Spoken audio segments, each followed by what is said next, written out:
hasil pemantauan tren penindakan korupsi pada tahun 2022 yang ditangani 3 aparat penegak hukum, yakni Kejaksaan, Kepolisian, dan KPK.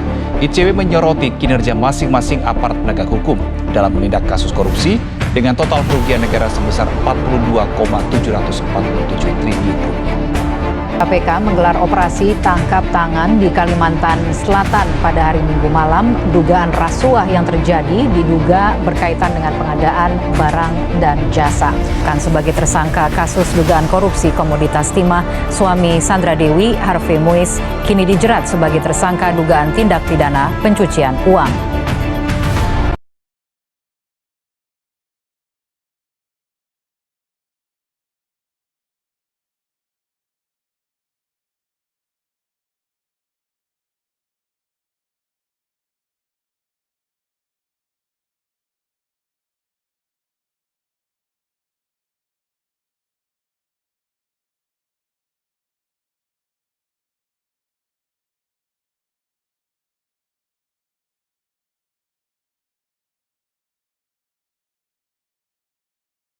Assalamualaikum warahmatullahi wabarakatuh.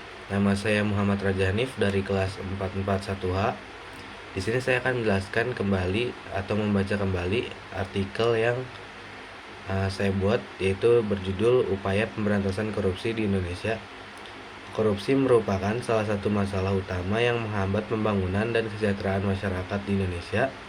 Praktik korupsi tidak hanya merugikan negara, tetapi juga berdampak negatif pada kualitas layanan publik dan kepercayaan masyarakat terhadap pemerintah. 1. Penyebab korupsi. Beberapa faktor yang mendorong terjadinya korupsi di Indonesia antara lain ialah kurangnya transparansi, yaitu proses pengambilan keputusan yang tidak terbuka seringkali menjadi celah bagi praktik korupsi. Tingkat pendidikan yang rendah, yaitu kesadaran hukum dan etika yang kurang dapat mempengaruhi integritas individu. Budaya patronase, yaitu dalam beberapa kasus hubungan personal dan politik lebih diutamakan daripada prinsip keadilan dan akuntabilitas. 2. Upaya pemberantasan korupsi. Untuk mengatasi masalah ini, pemerintah dan berbagai lembaga telah melakukan berbagai langkah strategis, yaitu pembentukan KPK atau Komisi Pemberantasan Korupsi yang disingkat KPK.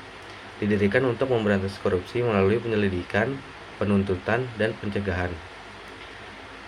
Reformasi birokrasi, meningkatkan integritas dan transparansi dalam pelayanan publik melalui sistem yang lebih terbuka dan akuntabel.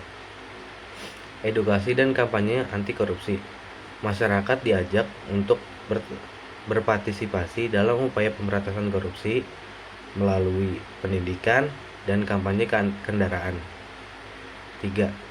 Peran masyarakat. Masyarakat juga memiliki peran penting dalam pemberantasan korupsi melalui pengawasan dan pelaporan praktik korupsi. Masyarakat dapat membantu memperkuat upaya pemerintah.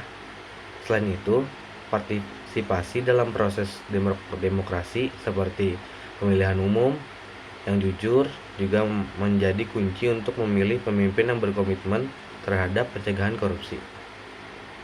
4. Tantangan dan harapan. Meskipun berbagai upaya telah dilakukan, tantangan dasar yang masih menghadang seperti resistesi dan pihak-pihak yang merasa terancam oleh upaya pemberantasan korupsi. Namun, dengan dukungan masyarakat dan komitmen yang kuat dari pemerintah, harapan untuk menciptakan Indonesia yang bebas dari korupsi tetap ada. Penutup, pemberantasan korupsi membutuhkan kerjasama semua pihak dengan kesadaran yang tinggi, transparansi, dan akuntabilitas. Indonesia dapat mengurangi praktik korupsi dan menciptakan lingkungan yang lebih baik bagi generasi mendatang. Itu saja penjelasan mengenai artikel saya yang berjudul Upaya Pemberantasan Korupsi di Indonesia. Sekian dari saya. Wassalamualaikum warahmatullahi wabarakatuh.